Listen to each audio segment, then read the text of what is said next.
मोरया तुझ तोषवाया वाहिली गीतांजली मोरया तुझ तोषवाया वाहिली गीतांजली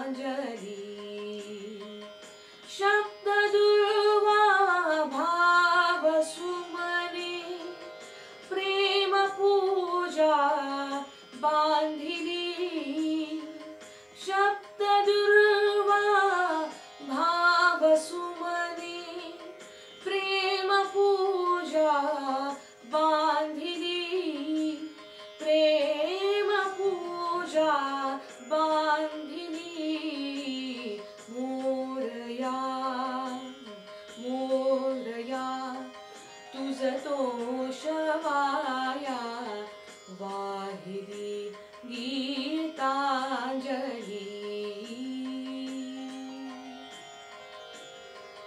तुची हरि ओम तुची तत्सत तुची हरि ओम तुची तत्सत तुची गुरु तू प्रेरणा उद्धरी भक्ता अनंता प्रार्थना ही वाहिली प्रार्थना ही वाहिली मोरया मोरया तुझ तोषवाया वाहिली गीतांजली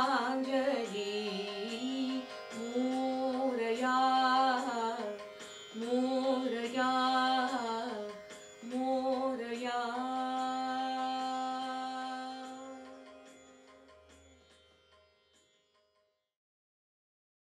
बल, बुद्धी आणि सद्विचारासाठी शिक्षण हे ब्रीद घेऊन पुण्यनगरीत गरिबांच्या मुलांना अल्प दरात KG to PG व्यवसायाभिमुख शिक्षण देऊन त्यांना 100% प्लेसमेंट असिस्टंट देत त्यांचा शैक्षणिक, सामाजिक, आर्थिक, राजकीय, औद्योगिक, कला, क्रीडा, सांस्कृतिक, विज्ञान आणि संशोधन अशा सर्व क्षेत्रात सर्वांगीण विकास व्हावा म्हणून कटिबद्ध असलेली पुण्यातील फास्टेस्ट ग्रोईंग शैक्षणिक संस्था म्हणजे जाधवर ग्रुप ऑफ इन्स्टिट्यूट.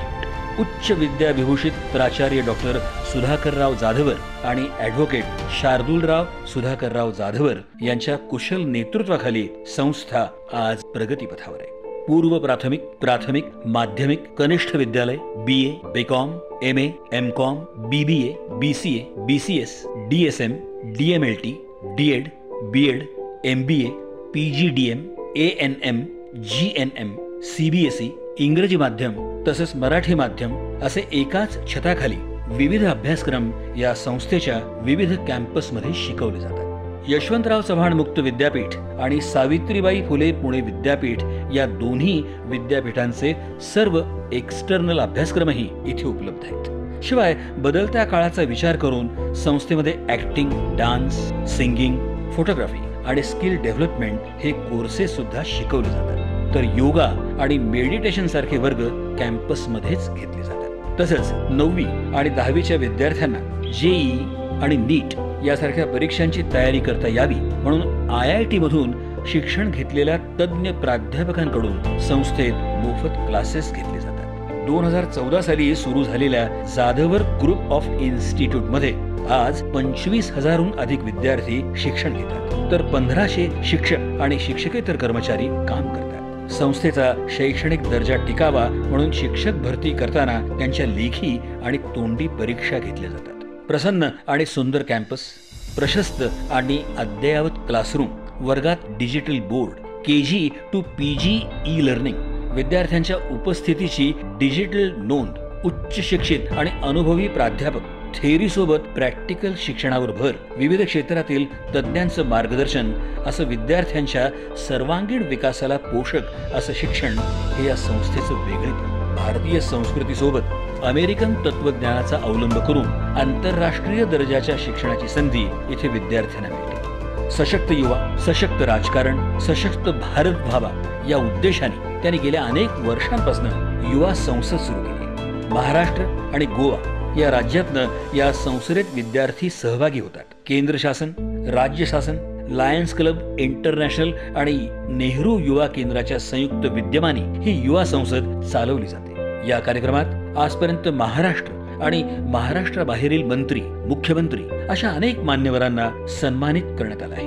विद्यार्थ्यांच्या विकासासाठी महाविद्यालयात विशेष शौर्यासाठी शौर्य पुरस्कार, डॉक्टर सुधाकर जाधवर करंड जाधवर सायन्स फेअर, नशामुक्ती अभियान, मदिरा छोडो दूध पिओ हा 31 डिसेंबरला उपक्रम, राज्यस्तरीय निबंध आणि वक्तृत्व स्पर्धा, जाधवर फेस्टिवल, कीर्तन महोत्सव, जाधवर स्पोर्ट्स फेस्टिवल, आदर्श माता पुरस्कार, भारतरत्न डॉक्टर बाबासाहेब आंबेडकर व्याख्यानमाला, आदर्श शिक्षक पुरस्कार हे उपक्रम राबवले जातात.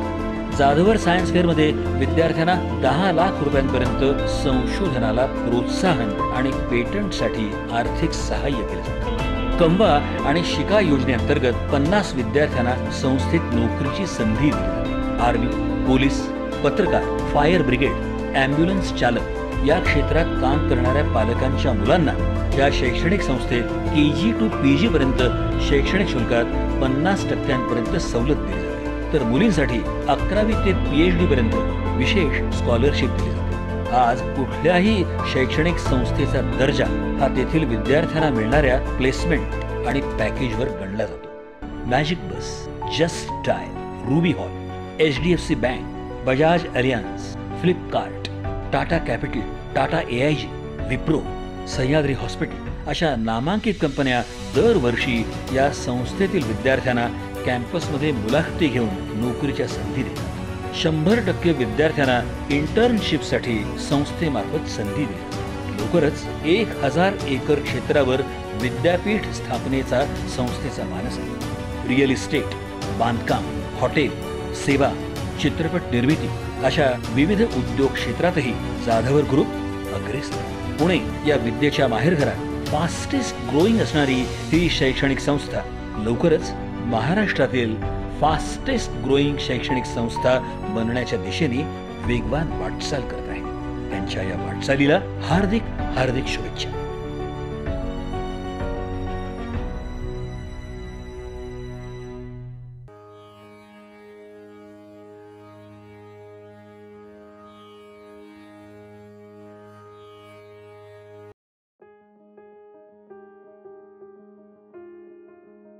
जब लेकिन ऐसे नौजवान लड़के और लड़कियां राजनीति के अंदर आएंगे तो देश के अच्छे दिन आने वाले हैं, ये आप समझ लीजिए. युवा शक्तीला योग्य गती आणि दिशा देऊन समाजकारण, राजकारणामध्ये अधिष्ठान निर्माण करण्याकरता आणि सशक्त युवा, सशक्त राजकारण, सशक्त भारत व्हावा या उद्देशानं जाधवर ग्रुप ऑफ इन्स्टिट्यूटनं 2016 पासून युवा संसद सुरू केली आहे. तरुण वर्गाला काहीतरी ॲस्पिरेशन्स आहेत. ॲस्पिरेशन्स असणं खूप गरजेचं आहे. जर पुढे काही आपल्याला करायचं असेल तर आपल्यामध्ये इच्छाशक्ती असली पाहिजे. ती इच्छाशक्ती आपल्या सगळ्यांमध्ये बघून खरंच खूप अभिमान वाटतो. देशातील लोकशाही बळकट व्हायची असेल तर सुशिक्षित युवकांनी राजकारणात आलं पाहिजे हा विचार घेऊन युवा संसदेच्या माध्यमातून 1000हून जास्त युवक राजकारणाच्या मुख्य प्रवाहात आणण्यासाठी जाधवर ग्रुप ऑफ इन्स्टिट्यूटनं उचललेलं हे पाऊल समाजाला वेगळी दिशा देणारं आहे. आताच्या राजकारणामध्ये जर का तुम्हाला टिकून राहायचं असेल तर तुमची फेस व्हॅल्यू ही आता आपण स्वतः त्या ठिकाणी क्रिएट करायला शिकलं पाहिजे.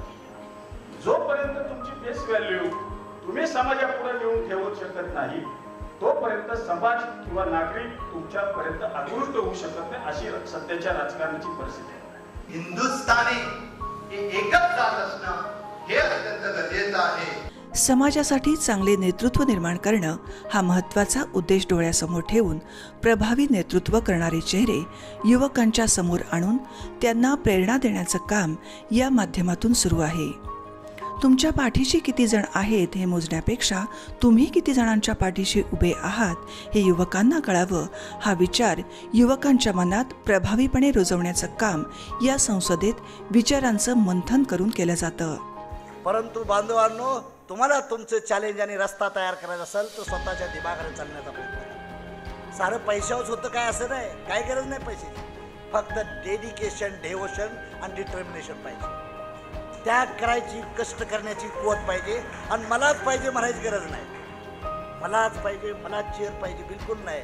जनतेनं म्हणलं पाहिजे की तुम्ही बसावं. महाराष्ट्र गोवा राज्यातून या संसदेत विद्यार्थी सहभागी होतात. सावित्रीबाई फुले पुणे विद्यापीठ, लायन्स क्लब इंटरनॅशनलच्या संयुक्त विद्यमानं ही युवा संसद चालवली जाते.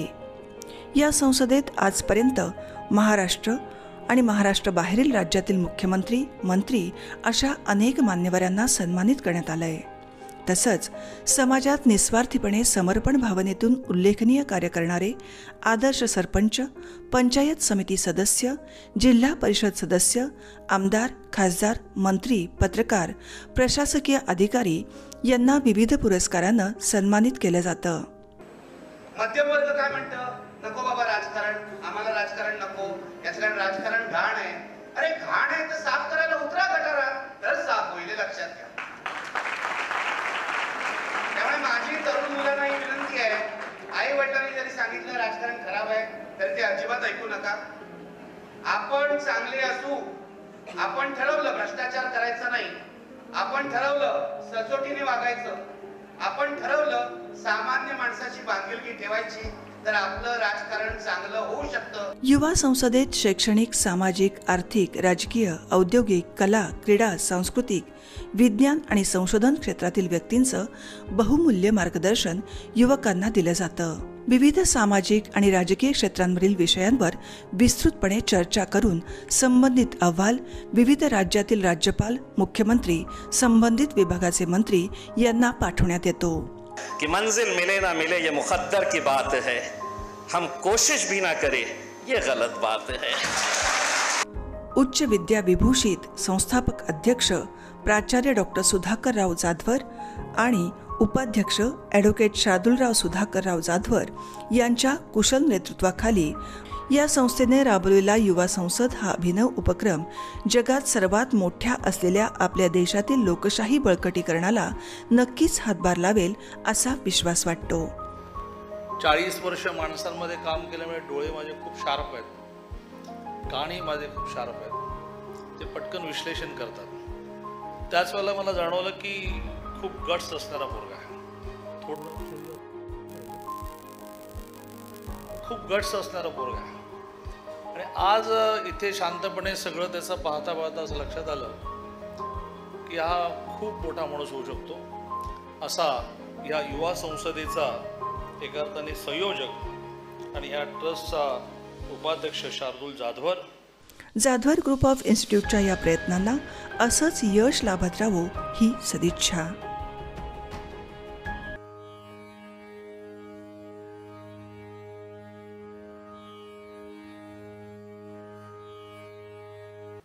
नमस्कार मंडळी. कालच्या भागात आपण असं ऐकलं की या गणेशाच्या जशा विविध कथा आहेत तसंच अनेक प्रकारच्या गणेश मूर्ती सुद्धा आपल्याकडे पूर्वापार उपलब्ध आहेत. कित्येक गणपत्य भक्तांनी या गणेश मूर्तींची पूजन, अर्चना, भक्ती केलेली आपल्याला कळते. ह्यात वैशिष्ट्यपूर्ण मानल्या जातात त्या मातीच्या साह्यानं, धातूच्या साह्यानं बनवलेल्या रोजच्या वापरातल्या पूजेतल्या एकमुखी गणेशाच्या मूर्ती. त्यातही एक थोडासा बदल असतो. काही गणपती हे उजव्या सोंडेचे असतात तर काही गणपती हे डाव्या सोंडेचे. या कथांची ही सिरीज तुम्ही पहिल्या भागापासून ऐकत असाल तर कायम सांगितलेलं एक वाक्य तुम्हाला आठवेल की आपल्या घराघरांमध्ये, देव्हाऱ्यांमध्ये बसवलेला गणपती हा कायम पद्मासन घातलेला म्हणजेच स्थिर आसन असलेला असतो. क्वचित कुठेतरी कोणाच्या तरी घरातल्या शोभेच्या वस्तूंमध्ये एक पाय खाली सोडलेला गणेश हा देखील मूर्ती रूपात विराजमान झालेला आपल्याला दिसतो. पण आपल्या धर्मशास्त्रानुसार या गणेशाची जर खरंच स्थिर आसनासह भक्ती करायची असेल, उपासना करायची असेल तर समोर असलेल्या मूर्तीचं रूप सुद्धा तसंच असलं पाहिजे अशी साधारणतः धारणा असलेली आपल्याला दिसते. विशेषत्वानं पाहायला गेलं तर पंचमुखी गणेश आणि तांडव नृत्य करणारा असा गणेश, या दोन मूर्ती आपल्याकडे प्रामुख्यानं चर्चेमध्ये कायम बोलल्या जातात. काय आहे हो वैशिष्ट्य या दोन मूर्तींचं? पंचमुखी गणेश, याच्या नावामध्येच आपल्याला लक्षात येईल 5 मुख असलेला हा गणेश. ही 5 मुख का असतील? मुळातच गणांचा ईश असलेल्या गणेशाला आपण 14 विद्या आणि 64 कलांचा अधिपती, गणांचा गणपती, गणांचा ईश असं म्हणत आपल्या पूजेमध्ये त्याची उपासना करत असतो. त्याच्याकडनं ज्ञान, विद्या, नीतिमत्ता, मूल्य, सद्गुण, पराक्रमीपणा या साऱ्या गोष्टी जशा स्वीकारायच्या आहेत, तसं गायन, वादन, नृत्य आदी कलांसही आपल्याला समृद्ध व्हायचं आहे.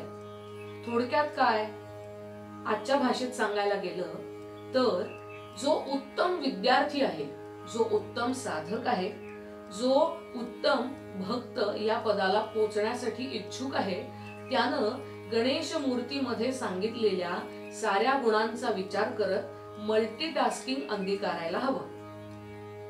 याचा विचार करायला गेलं तर एकमुखी असलेल्या गणेशासाठी हे सगळे गुण लागू होत असतील, तर पंचमुखी असलेल्या गणेशाची ताकद आपल्याला मल्टीफाईव्ह असं करावं लागेल.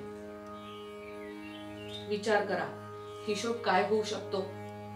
पण अध्यात्मशास्त्रानुसार या पंचमुखी गणेशाच्या 5ही मुखांचा एक विशिष्ट असा वेगळा अर्थ आहे. पंचमुखी विष्णू गणपती असं याला म्हटलं जातं. सर्व देवांचा एकत्रित असलेला हा अवतार असंही याला संबोधलं जातं. पंचमुखी गणेशाचं प्रत्येक एक मुख किंवा प्रत्येक एक मस्तक हे 5 कोशांचं प्रतीक आहे असा संदर्भ आपल्याला सापडतो. मानवाच्या सूक्ष्म शरीर रचनांमधल्या 5 आवरणांचा हा झालेला समुच्चय. कोणते 5 कोश, कोणती 5 आवरण? अन्नमय, प्राणमय, मनोमय, विज्ञानमय आणि आनंदमय या 5 कोशांचं प्रतीक असलेला हा पंचमुखी गणेश. मंडळी, या पंचमुखी गणेशाची अनेक मंदिरं आपल्याला भारताच्या कानाकोपऱ्यात सापडतील. भारताच्याच एका कोपऱ्यात असंही गणेशाचं एक मंदिर आहे, जिथे पंचमुखी गणेशाची ही मूर्ती आपल्याला उंदरावर नाही तर सिंहावर आरूढ झालेली दिसते. आणि तिथल्या लोकांची अशी श्रद्धा आहे की या सिंहावर आरूढ झालेल्या गणेशाच्या मूर्तीचं आपण पूजन केलं तर ज्याच्या हातून हे पूजन केलं जातं त्याच्या मनामधला दंभ नावाचा षडविकार दूर होतो. अशा या गणेशाची मूर्ती, प्रतिमा आपल्याला जर नक्कीच कुठे सापडली तर बाकी काही नाही, पण 2 हात जोडून त्याला नतमस्तक होऊन प्रणाम करायला आपण विसरू नये. कारण मुळातच आपल्याला आपल्या घरातली मोठी माणसं सांगतात ना, हात जोडल्यानंतर, नमस्कार केल्यानंतर ज्याच्या पुढे आपण झुकतो त्याच्याकडून सर्वप्रथम आपल्याला सद्भावनाच मिळतात, आशीर्वादच मिळतात. बाकी काही उपासना नाही जमली तरी किमान मनोभावानं हात जोडून याच्या पुढे नतमस्तक होणं आवश्यक आहे. मंडळी, याच गणेशाच्या मूर्तीतला पुढचा प्रकार आहे ज्याचा संदर्भ आपल्याला पेशवेकालीन घटनांमध्ये सुद्धा सापडतो. ही मूर्ती आहे नटराजाप्रमाणे तांडव नृत्य करणारी गणेशाची मूर्ती. मी मगाशीच तुम्हाला म्हटलं, ज्याला ज्ञान, बुद्धी, आनंद, समाधान, स्थैर्य, ऐश्वर्य, संपत्ती या सगळ्या शुभ गोष्टी स्थिरत्वानं, प्रतिष्ठित पद्धतीनं कायम स्वरूपी टिकाव्यात असं वाटतं, त्यानं स्थिर आसनी असलेल्या गणेशाच्याच मूर्तीचं पूजन करावं. मग अशी तांडव नृत्य करणारी गणेशाची मूर्ती का बरं स्वीकारली असेल? ती पेशवे काळात का आणली गेली असेल? इतिहासाची पानं थोडीशी धुंडाळली, इतिहासाचा मागोवा घेतला की तांडव नृत्य करणाऱ्या गणेशाची कथा आपल्याला सापडते. ती फारशी सुखावह नाही, पण ती माहिती तर असायला हवी.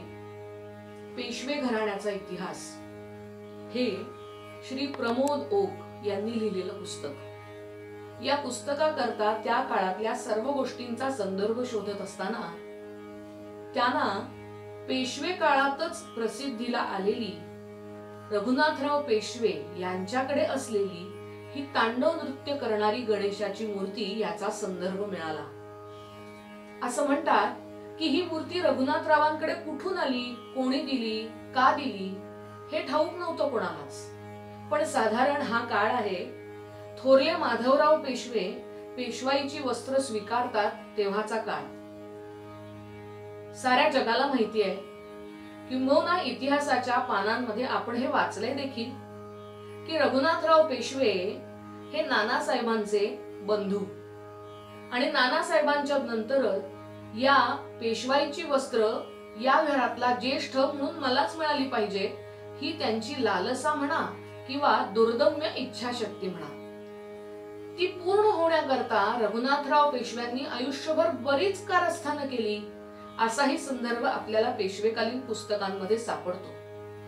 त्याच कारस्थानांच्या संदर्भात कदाचित ही तांडव नृत्य करणारी गणेशाची मूर्ती रघुनाथराव पेशवे यांच्याकडे आली असावी.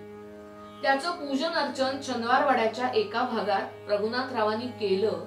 तो काळ होता थोरल्या माधवरावांच्या प्रचंड दुर्धर असा आजारपणाचा काळ. यानंतर पेशवाई सर्वार्थानं बुडत गेली, संपत गेली असाही कालखंड आपल्याला वाचायला मिळतो. हे कितपत खरं आहे किंवा या गणेशाच्या पूजनानं हे घडलं आहे का नाही घडलंय असे अनेक प्रश्न आजही मनामध्ये उठतात. कारण सर्व सिद्धिदायक, सर्वार्थानं साऱ्या जगाचा कल्याण करता असलेला हा गणेश असं विघ्न हरण न करता विघ्नच निर्माण करणारा असू शकतो का असाही एक प्रश्न सश्रद्ध मनाला पडतो खरा.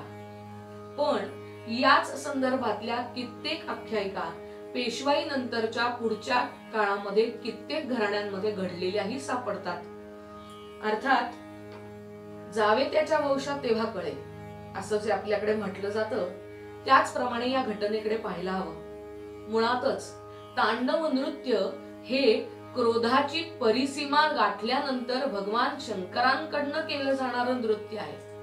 ते आनंदाकरता फार थोड्या क्षणांनी झालं. पण ज्या वेळेला क्रोधाविष्ट झाले भगवान शंकर तेव्हा सृष्टीमधला सारा कारभार उलथापालथ होऊन सृष्टी डळमळीत झाली ती भगवान शंकरांच्या क्रोधायमान असलेल्या अवस्थेतल्या तांडवामुळे. असेच संदर्भ आपल्याला पुराणात सापडतात. मग हेच तांडव नृत्य भगवान शंकरांचा पुत्र असलेल्या गणेशानं करावं आणि त्या दृष्टीनं तयार झालेली ही मूर्ती असावी. विलक्षण योगायोग म्हटला पाहिजे. पण एवढं मात्र खरं की पेशवे कालापासून आपल्या डोळ्यादेखत आलेली ही मूर्ती यानंतर अनेकांकडे गेली आणि जाता जाता त्या सगळ्या गोष्टीतनं एकच तात्पर्य निघालं की ही मूर्ती फारशी कोणाच्याही घरात, कोणाच्याही देव्हाऱ्यात पूजली जाऊ नये. मग आता ही मूर्ती कुठे आहे असं जेव्हा शोध घ्यायचा प्रयत्न केला तेव्हा लक्षात आलं ही मूर्ती मद्रासच्या लंबूचेट्टी स्ट्रीटवर शंकर मठामध्ये आहे. कदाचित या मूर्तीची उपासना करणं आता थांबलं असावं. कारण अशी एक आपल्याकडे धारणा आहे की समोर आलेल्या कोणत्याही निर्जीव वस्तूवर आपण सातत्यानं काही प्रयोग करत गेलो तर त्या मूर्तीवरती त्या प्रयोगांचं एक प्रकारचं संक्रमण होत जातं आणि आपल्याला इच्छित असलेल्या वस्तू किंवा गोष्टी प्राप्त होत जातात. मग त्या सर्व गोष्टी वाईट असोत किंवा चांगल्या, केल्या जाणाऱ्या साधनेमुळे, उपासनेमुळे ह्या सगळ्या गोष्टीचे परिणाम आपल्याला कित्येक वर्ष पाहावे लागतात. हेच खरं.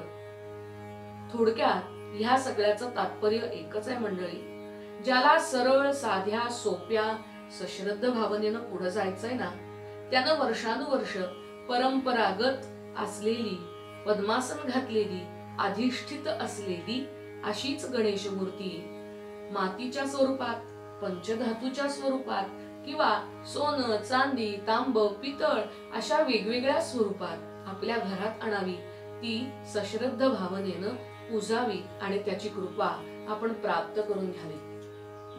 मंडळी, या गणेशाचं अस्तित्व जसं भूस्वानंद लोकामध्ये आहे ना, तसंच या गणेशाच्या अनेक प्रतिकृती आपल्याला भारताच्या विविध कानाकोपऱ्यात पाहायला मिळतात.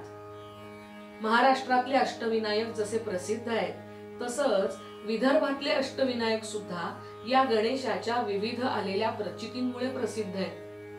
कुठले कुठले आहेत हे अष्टविनायक? महाराष्ट्राच्या पूर्वेकडे असलेला निसर्ग संपन्न प्रदेश म्हणजेच विदर्भ.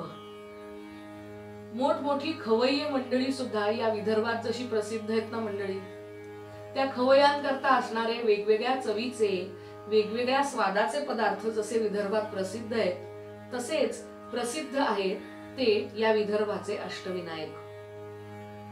घरी आलेल्या आतिथ्याचा मनापासून भरपूर पाहुणचार करणारी ही विदर्भातली मंडळी, हे जसं विदर्भाचं वैशिष्ट्य आहे, तसंच संपूर्ण भारतवर्षामध्ये असलेल्या 21 महत्वाच्या ठिकाणांपैकी महत्वाची 8 गणेश स्थानं या विदर्भाच्या कानाकोपऱ्यात वसलेली आहेत. हे सुद्धा नाकारता येणार नाही असं एक वैशिष्ट्य. महाराष्ट्रामध्ये असलेल्या 8 अष्टविनायकांचा जसा क्रम आहे, तसा क्रम या विदर्भातल्या अष्टविनायकांचा सांगितला जात नाही. पण साधारणपणानं या अष्टविनायकांची सुरुवात होते ती नागपुरात असलेल्या टेकडी गणपतीपासून. हा विदर्भातल्या अष्टविनायकातला मानला जाणारा पहिला गणपती.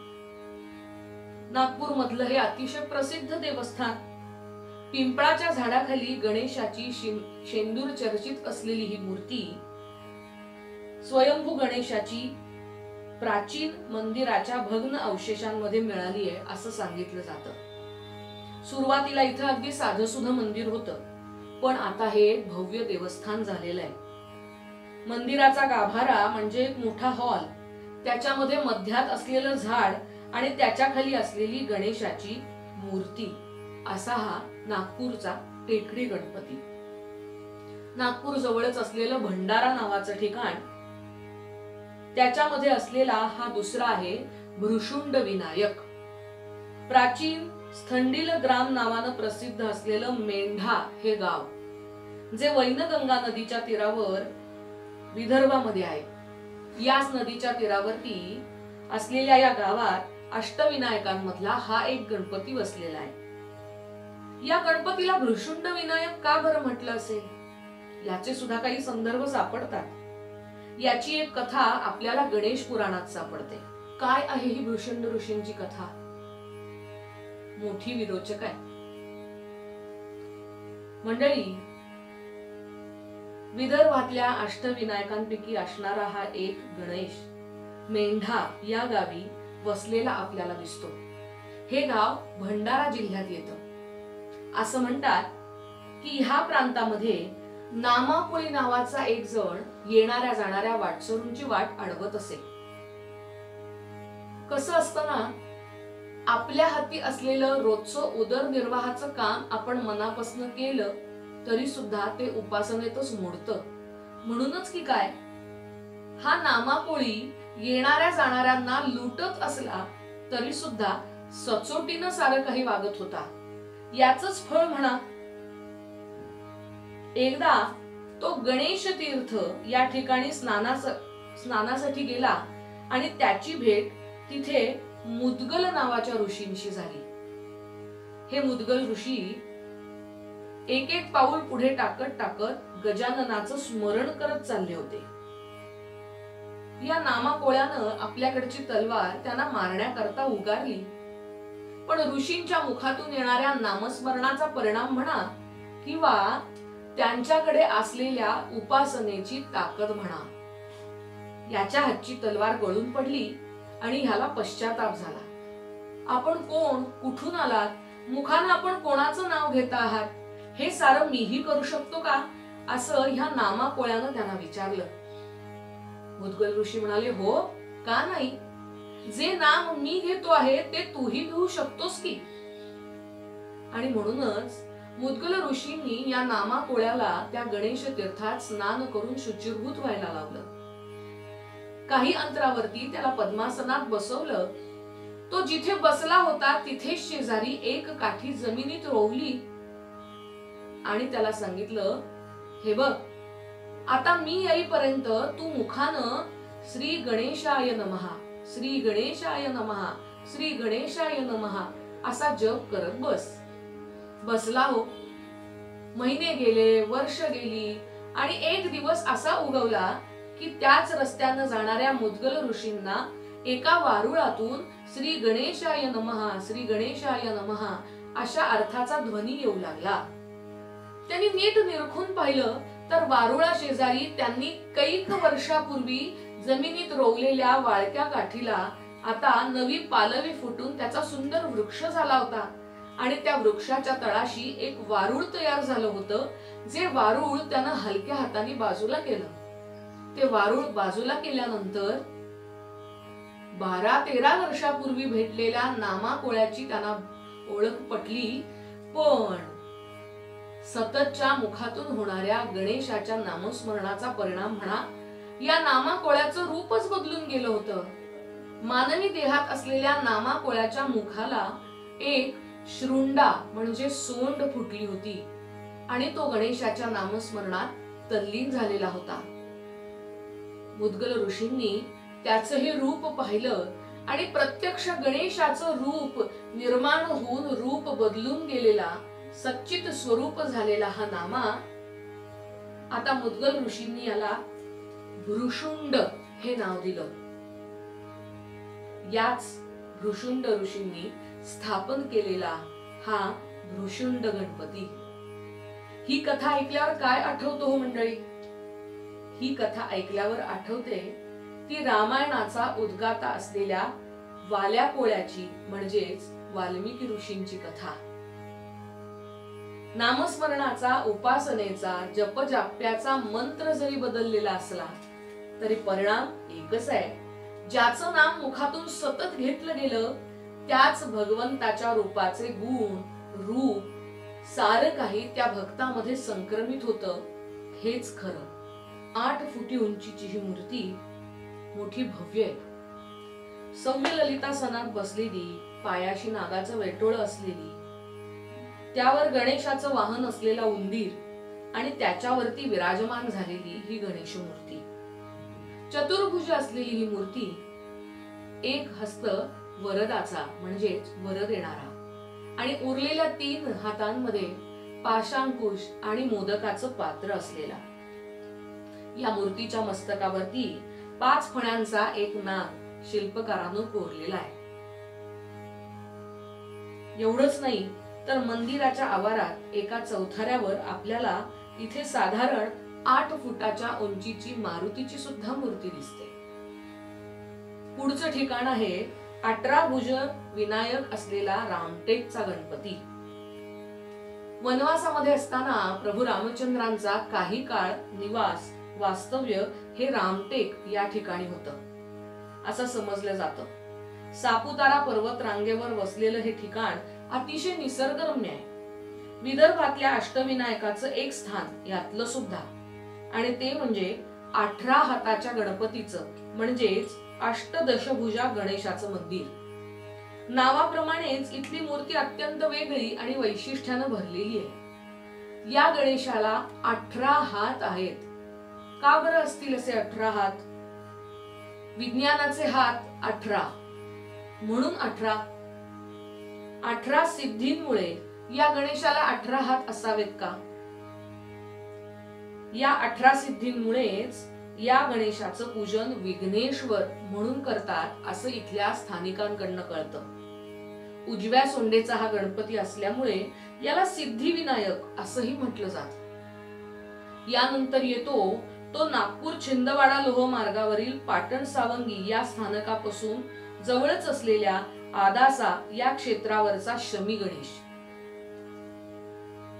महापाप, संकष्ट आणि शत्रू या 3 दानवांनी जगाला त्राहीत्रही करून सोडलं आणि ह्या दानवांच्या तावडीतून सुटका करून घेण्याकरता सर्व देवांनी शंकर पार्वती रूपी असलेल्या शमीच्या वृक्षाखाली गणेशाची आराधना केली. तेव्हा त्या वृक्षाच्या मुळापासून शमी विघ्नेश प्रगट झाला, ज्यांनी या 3 दानवांचा संहार केला अशी आख्यायिका आहे. पंचमुखी गणेश पवनीचा, वरद विनायक भद्रावतीचा, कळमचा चिंतामणी असे अनेक गणेश या विदर्भाच्या अष्टविनायकात पाहायला मिळतात. चिंतामणी जो कळम गावी आहे तिथलंही एक वैशिष्ट्य आहे बर का. प्रसिद्ध 21 गणपती क्षेत्रांपैकी एक पीठ असलेलं हे प्राचीन कदंबपूर म्हणजे आजचं कळंब. इथले गणपती मंदिर काहीसं निराळं आहे. अंदाजे 15 फूट जमिनीखाली ही मूर्ती प्रस्थापित केलेली आहे. त्याकरता 3 जिने उतरून खाली जावं लागतं.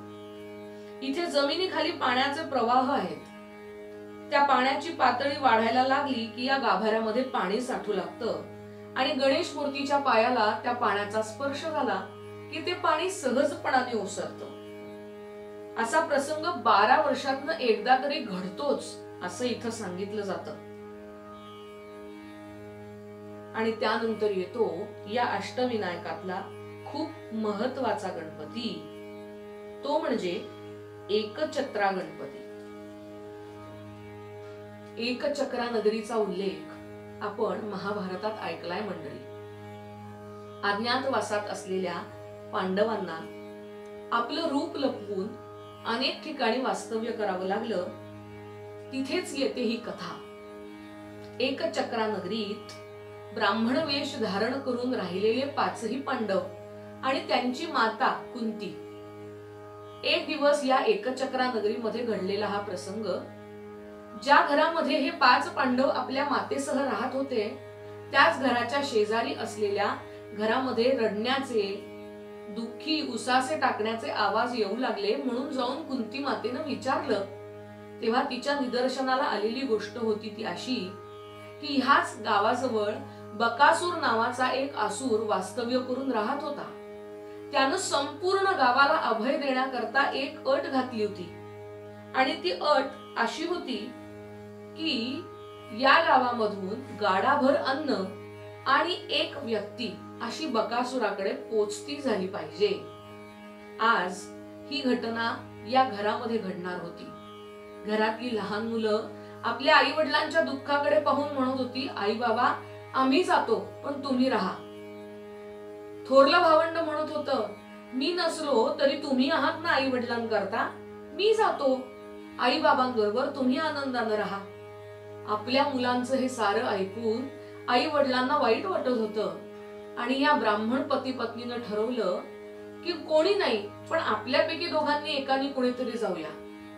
ही सारी चर्चा विचारणा करायला आलेल्या कुंती मातेच्या कानावर पडली आणि तिनं सांगितलं, ऐका तुम्ही कोणीच जाऊ नका. मला 5 मुलं आहेत आणि माझ्या 5 पुत्रांमधला बलाढ्य असलेला माझा पुत्र या बकासुराकडे जाईल. पाठवा त्याच्या बरोबर गाडाभर अन्न. आपल्याला पुढची कथा माहित आहे मंडळी.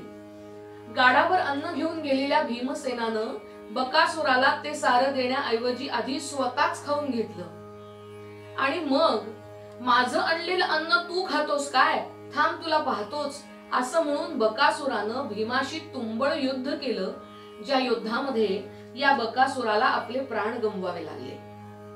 असं म्हणतात या एकचक्रा नगरीमध्ये असलेलं हे गणेश मंदिर या 5 पांडवांनीच बांधलेलं आहे. याच एकचक्रा नगरीचं आजचं नाव म्हणजे केळझर. केळझरच्या किल्ल्यावरती या गणेशाचं हे मंदिर आहे. बाजूला एक पुष्करणी आहे, चौकोनी आकाराची दगडाने भक्कम बांधलेली ही पुष्करणी आणि त्याच्या शेजारी रस्त्याच्या दक्षिणेकडे असणारा एक भला मोठा तलाव. या तलावामध्ये बाहुबलीची काळ्या दगडाची एक मूर्ती सापडली होती. गणेश मंदिरातली गणेश मूर्ती उजव्या सोंडेची असल्यामुळे त्याला सिद्धिविनायक असंही म्हणतात. मंडळी, विदर्भातल्या अष्टविनायकांची ही कथा. अनेकदा असं कळतं की भारताच्या बाहेर जेवढी नयनरम्य ठिकाणं आहेत ना, त्याही पेक्षा आपल्या भारतामध्ये अनेक ठिकाणं अशी आहेत जिथपर्यंत इतिहासाचा मागोवा घेणं शक्य होत नाही.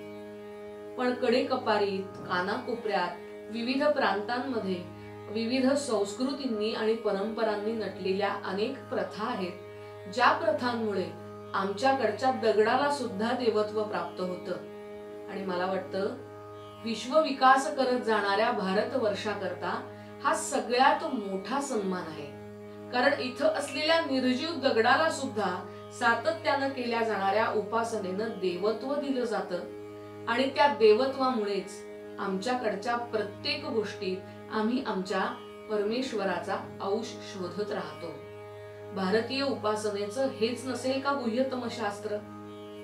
खरंय, आपण किती देतो ह्यापेक्षा ते कसं देतो, आपण किती करतो ह्यापेक्षा ते कसं करतो याला फार किंमत आहे. आणि म्हणूनच बाकी दुसरं तिसरं काहीही करण्यापेक्षा आपल्या देशातल्या या प्रथा परंपरांचा थोडासा विचार करत त्या दृष्टीनं जुन्यासह नव्याची गाठ बांधूया आणि ह्या गणेशाचा हा उत्सव आनंदानं साजरा करूया.